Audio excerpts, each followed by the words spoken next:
Welcome to the Leo. నిన్న liquor స్కామ్కు సంబంధించి enforcement directorate విచారణకు హాజరైనటువంటి విజయసాయిరెడ్డిని దాదాపుగా 7 గంటల పాటు ఈడీ అధికారులు అయితే ప్రశ్నించారు. ఇప్పటికే 2 సార్లు సిట్ అధికారులు కూడా విజయసాయిరెడ్డిని ప్రశ్నించడం జరిగింది. సో తనకు తానే విజిల్ బ్లోయర్గా మారతానని గతంలో కూడా విజయసాయిరెడ్డి చెప్పాడు. ఏంటి ఆ విజిల్ బ్లోయర్ అంటే ఏంటంటే అప్రూవల్ అయితే కాదు, కానీ తనకు తెలిసిన సమాచారం మొత్తాన్ని కూడా చెప్పటం, లేదా ఎక్కడైనా తప్పు జరిగితే దాన్ని ఇతరుల దృష్టికి అధికారుల దృష్టికి తీసుకువెళ్ళటం. సో ఇలాంటి వాటిని ఏంటంటే విజిల్ బ్లోయర్ అంటారు. అంటే విజయసాయిరెడ్డి కూడా నాకు తెలిసింది మొత్తం నేను చెప్తాను, నాకు నేనే విజిల్ బ్లోయర్ అని చెప్పి నిన్న విజయసాయిరెడ్డి గతంలో చెప్పాడు. అయితే నిన్న విజయసాయిరెడ్డి కొంత కీలక సమాచారం వెల్లడించినట్టుగా తెలుస్తుంది. ఇప్పుడు ఇదే వైసీపీలో వన్నులో వెనుకలో ఇప్పుడు వైసీపీ వెన్నులో వణుకుగా మారింది. నిన్న విజయసాయిరెడ్డి ఎన్ఫోర్స్మెంట్ డైరెక్టరేట్లకు ఇచ్చినటువంటి సమాచారమే ఈరోజు వైసీపీ కొంపముంచబోతుందా అంటే ఎస్, అవుననే సమాధానం వస్తుంది. ఎందుకంటే హవాలాకు సంబంధించినటువంటి కొన్ని కీలక ఆధారాలు విజయసాయిరెడ్డి సమర్పించినట్టుగాను, వెంటనే దాన్ని పరిశీలనకు పంపి ఈడీ అధికారులు నిర్ధారించుకున్నట్టుగాను మనకి కొంత అధికారిక అనధికారిక సమాచారం అయితే అందుతుంది. అయితే ఒక విషయం నిన్న స్పష్టంగా ఒప్పుకున్నారు, మీడియా సమావేశంతోనే చెప్పాడు. మిథున్ రెడ్డి సూచన సలహా మేరకే 100 కోట్ల రూపాయలు అంటే ఏదైతే సజ్జల శ్రీధర్ కంపెనీ ఉందో దానికి 100 కోట్ల రూపాయలు నేను ఇప్పించాను అని చెప్పి నిన్న స్వయంగా విజయసాయిరెడ్డి చెప్పడం జరిగింది. అయితే ఇది జగన్మోహన్ రెడ్డికి తెలిసి జరిగిందా, జగన్మోహన్ రెడ్డి 100 కోట్లు ఇప్పించాలని చెప్పాడా అంటే జగన్మోహన్ రెడ్డికి తెలియదని మాత్రం చెప్పాడు, కానీ మిథున్ రెడ్డి కోరిక మేరకే తాను ఇప్పించానని చెప్పి చాలా స్పష్టంగా చెప్పడం జరిగింది. అంటే మిథున్ రెడ్డి పాత్ర మీద కూడా విజయసాయిరెడ్డి నిన్న కొంత కీలక ఆధారాలు అయితే సమర్పించినట్టుగా అయితే తెలుస్తుంది. సో మొత్తంగా నిన్న విజయసాయిరెడ్డి వెల్లడించినటువంటి సమాచారం అనేది అత్యంత కీలక సమాచారంగా మారనుంది. విజయసాయిరెడ్డికి తెలిసిన సమాచారం అంతా ప్రధానంగా రూటింగ్ హవాలా ఏ మార్గాల్లో హవాలా జరిగిందనేది ప్రధానమైనటువంటి ప్రశ్న. సో హైదరాబాదు కేంద్రంగా కంటే కూడా ముంబై కేంద్రంగానో ఢిల్లీ కేంద్రంగానో మొత్తానికి ఎక్కువ లావాదేవీలు జరిగాయని చెప్పి దానికి సంబంధించిన కొంత తన దగ్గర ఉన్నటువంటి సమాచారం కూడా విజయసాయిరెడ్డి సమర్పించినట్టుగా అయితే మనకి తెలుస్తుంది. సో దీనికి సంబంధించినటువంటి వార్త అయితే ఒకటి వచ్చింది, ఒకసారి చూద్దాం. ముడుపుల కోసమే కొన్ని డిస్టిలరీలకి ఎక్కువ ఆర్డర్లు, పాపులర్ బ్రాండ్లను తప్పించారు, అనామక బ్రాండ్లను తెప్పించారు. సో ఎందుకు నిన్న విజయసాయిరెడ్డిని అడిగిన ప్రధానమైన ప్రశ్న ఏంటంటే అంతకు ముందు ఉన్నటువంటి పాపులర్ బ్రాండ్లన్నింటినీ తొలగించి ఊరు పేరు లేని అనామక బ్రాండ్లకు 75% పైగా ఆర్డర్లు ఇవ్వటానికి కారణం ఏంటి అని అడిగితే ఆయన చెప్పిన మాట ఏంటంటే మనకు అందుతున్న సమాచారం ప్రకారం ముడుపుల కోసమే. అంటే పాపులర్ బ్రాండ్లు నీకు ముడుపులు ఇవ్వవు, పాపులర్ బ్రాండ్లు అనేవి ముడుపులు ఇవ్వవు, కాబట్టి అనామక పాపులర్ కాని బ్రాండ్లు అయితేనే ముడుపులు ఇస్తాయి. ఎందుకంటే వాళ్ళకి సేల్స్ ఉండవు కాబట్టి ఈ విధంగా సేల్ చేసుకుని అందులో కొంత కమిషన్ల రూపంలో ఇచ్చేస్తారు. సో కాబట్టే ఇచ్చారు అని నిన్న విజయసాయిరెడ్డి చెప్పినట్టుగా మనకి తెలుస్తుంది. అందుకనే కొన్ని డిస్టిలరీలకే, ఎందుకు కొన్ని డిస్టిలరీలకే అంటే వాళ్ళే ముడుపులు ఇచ్చారు, ముడుపులు ఇచ్చిన డిస్టిలరీలకే ఎక్కువ ఆర్డర్లు ఇచ్చారు. అందుకనే పాపులర్ బ్రాండ్లను, మరి పాపులర్ బ్రాండ్లు ఉంటే అనామక బ్రాండ్లు బయటికి వెళ్ళవు. ఇప్పుడు 2 మంచి మద్యం ఒకటి ఉంది, అనామక మద్యం ఒకటి ఉందనుకోండి, సాధారణంగా మంచి మద్యాన్ని కొనుక్కుంటారు, అనామక మద్యాన్ని కొనుక్కోరు. కాబట్టి ఈ పాపులర్ బ్రాండ్లు డబ్బులు ఇవ్వట్లేదు, ముడుపులు ఇవ్వట్లేదు, కాబట్టి వాటిని తప్పించి అనామక బ్రాండ్లను తెప్పించారు. ఇదంతా చేసింది ఎవరో మీకు కూడా తెలుసు, సిట్ ఇప్పటికే అన్నీ తేల్చింది కదా. ఈడీ ముందు గుట్టు విప్పిన సాయిరెడ్డి హవాలాపై పలు ఆధారాల సమర్పణ. లిక్కర్ స్కామ్లో 7 గంటలు ప్రశ్నించిన ఈడీ కీలక అంశాలపై వరుస ప్రశ్నలు, విజిల్ బ్లోయర్గా తెలిసిందంతా చెబుతానని వెల్లడి. సో ఇది కీలకంగా మారింది. నిన్న ఏదైతే హవాలాపై పలు ఆధారాలు సమర్పించాడని చెప్తున్నారో అది వైసీపీకి ఇప్పుడు మింగుడు పడని అంశంగా మారింది. జగన్ హయాంలో జరిగిన మద్యం స్కాములో కీలక వివరాలు రాబట్టడంపై ఈడీ దృష్టి సారించింది. లిక్కర్ పాలసీ రూపకల్పన నుంచి కమిషన్ వసూలు వరకు ముఖ్య పాత్ర పోషించినట్లు ఆరోపణలు ఎదుర్కొంటున్న వైసీపీ మాజీ నేత విజయసాయిరెడ్డిని ఈడీ అధికారులు గురువారం హైదరాబాద్లో 7 గంటలు ప్రశ్నించారు.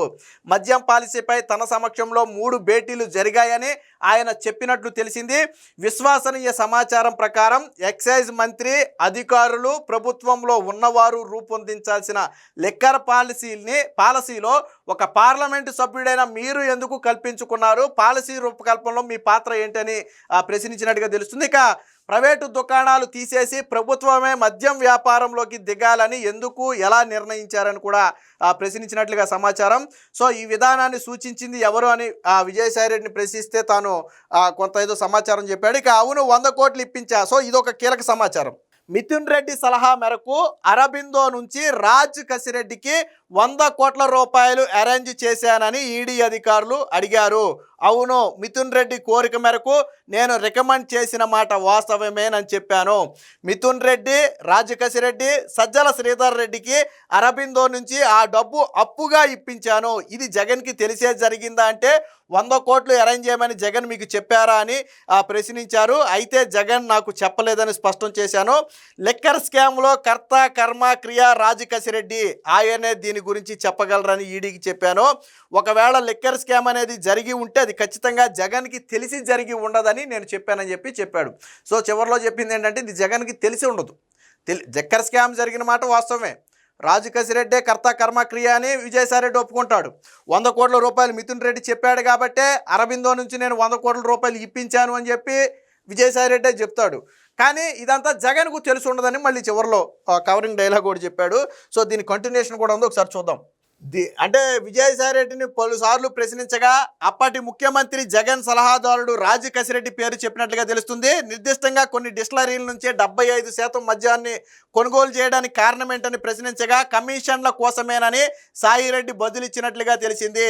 మార్కెట్లో వినియోగంలో ఉన్న ప్రసిద్ధ బ్రాండ్లను పథకం ప్రకారం తప్పించడం వెనుక ఎవరి పాత్ర ఉందని ప్రశ్నించినప్పుడు మీకు అన్నీ తెలుసు, ఇప్పటికే సిట్ ద్వారా అన్నీ తెలుసుకున్నారు కదా, ఇక నేను చెప్పేది ఏముందని సాయిరెడ్డి పేర్కొన్నట్లుగా సమాచారం.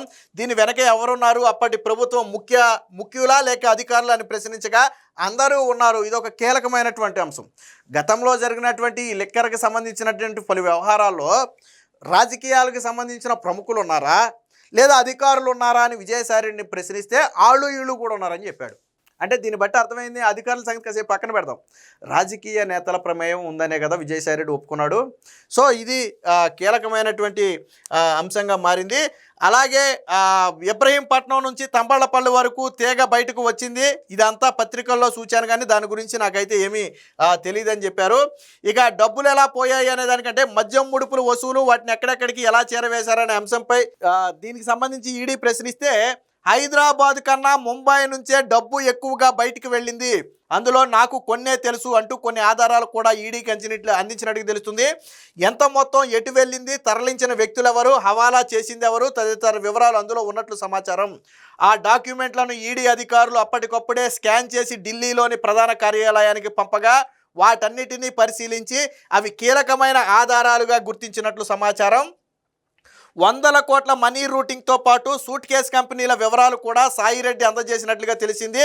మద్యం స్కామ్లో A1 రాజ్ కసిరెడ్డితో లావాదేవీలు జరిపిన ముంబై హవాలా వ్యాపారులతో పాటు వైసీపీ ఎంపీ మిథున్ రెడ్డి పాత్రపై కూడా ఆ ఈడీ అధికారులు అయితే ప్రశ్నించడం జరిగింది. సో మొత్తంగా అంటే ఏ రకంగా చూసినా కానీ విజయసాయిరెడ్డి ఈ లిక్కర్ స్కామ్కు సంబంధించి కీలక సమాచారం బయట పెట్టాడు. ముఖ్యంగా ఒప్పుకున్నది ఏంటంటే మిథున్ రెడ్డి సలహా సూచన మేరకే అరబిందో నుంచి 100 కోట్లు ఇప్పించారు. సో ఇదొక కీలకమైనటువంటి అంశం. 100 కోట్లు ఎందుకు ఎలా వెళ్ళిందనేది ప్రధాన అంశంగా మారుతుంది. ఒకటి. రెండోది కమిషన్ల కోసమే అనామక బ్రాండ్లను తీసుకొచ్చారు, పాపులర్ బ్రాండ్లను తప్పించారు అని ఒప్పుకున్నాడు ఆయన. మూడోది రాజ్ కసిరెడ్డి ఆధ్వర్యంలోనే మొత్తం జరిగిందని చెప్పాడు. అలాగే నాలుగోది మనీ హవాలా జరిగిన మాట వాస్తవమేనని, అందులో నాకు కొన్ని మాత్రమే తెలుసు, మొత్తం నాకు సంబంధం లేదు, నాకు తెలియదని చెప్పి తనకు తెలిసిన కొంత సమాచారాన్ని ఈడీ అధికారులకు ఇస్తే ఈడీ అధికారులు దాన్ని ఢిల్లీ అధికారులకు అప్పటికప్పుడు పంపిస్తే ఢిల్లీ అధికారులు దాన్ని పరిశీలించి ఎస్ ఇది కీలకమైనటువంటి సమాచారంగా మారే అవకాశం ఉంది, ఇందులో కొన్ని ఫ్యాక్ట్స్ కూడా ఉన్నట్టుగా గుర్తిస్తున్నామని చెప్పి వాళ్ళు చెప్పడంతో ఇది కీలక సమాచారంగా ఈడీ అధికారులు భావించారు. పైగా మరొకసారి విజయసాయిరెడ్డిని అవసరమైతే మేము పిలుస్తామని చెప్పి ఆ ఈడీ అధికారులు అయితే 7 గంటలు ప్రశ్నించిన తర్వాత పంపడం జరిగింది. ఈ విచారణ తరువాతే విజయసాయిరెడ్డి బయటకు వచ్చి జగన్మోహన్ రెడ్డి మీద నిప్పులు జరిగాడు. జగన్మోహన్ రెడ్డి అనే వ్యక్తి ఇక ముఖ్యమంత్రి కాలేడు, ఆయన కోటరీ ఉన్నంతకాలం ఆయన సీఎం కాలేడు, ఇక్కడ కూటమి ఉన్నంతకాలం ఆయన సీఎం కాలేడు, నేను గొడ్డులాగా పనిచేస్తే అంటే ఒక పాలేరులాగా పనిచేస్తే నన్ను వెన్నుపోటు పొడిచి బయటకు పంపారు కోటరీ మాటలు నమ్మి అని చెప్పి విజయసాయిరెడ్డి ఒక తీవ్రమైన స్వరంతో విమర్శలు కూడా చేశారు. అంటే విజయసాయిరెడ్డి బయటకు వచ్చి మాట్లాడిన దాన్ని బట్టి అర్థం చేసుకుంటే లోన కొంత సమాచారం ఇచ్చిన మాట వాస్తవం.